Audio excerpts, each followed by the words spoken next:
Apple recently began selling a microfiber cloth for $19, which caused some controversy since cleaning cloths typically sell for $2 or $3. So what's so special about Apple's polishing cloth?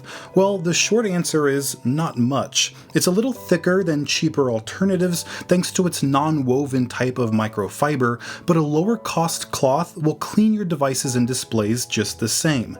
The real value in Apple's polishing cloth is the design. The rounded corners, reinforced edges, thicker material, white color, and embossed logo.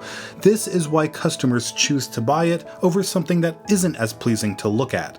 But this $19 cloth represents something deeper that's been frustrating customers for years, and that's the recent trend of Apple removing bundled accessories and selling them separately for a premium price. Before Apple's $19 polishing cloth, there was the free microfiber cleaning cloth, included with every Mac and even some early iPhones, but it was removed and now costs an extra $19. That is, unless you buy the Pro Display XDR, since Apple generously includes the cloth with your $5,000 purchase.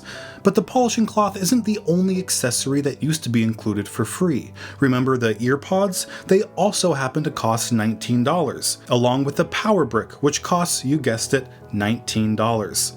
This strategy of maximizing profit is common among corporations like Apple, but what's not so common is how high the company marks up their accessories. For example, I couldn't find any other company selling a single microfiber cloth for $19, nor could I find a display manufacturer selling a stand for $1,000. And when it comes to Apple's Mac Pro wheels, $700 for a 4-pack is unheard of in the industry.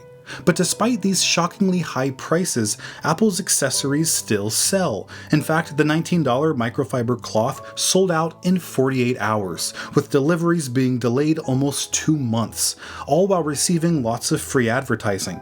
Elon Musk even mentioned the Apple cloth in one of his tweets. And considering Apple's wearables, home, and accessories business is the size of a Fortune 140 company, I doubt they'll be lowering accessory prices anytime soon. This is Greg with Apple Explained. Thanks for watching till the end, and I'll see you in the next video.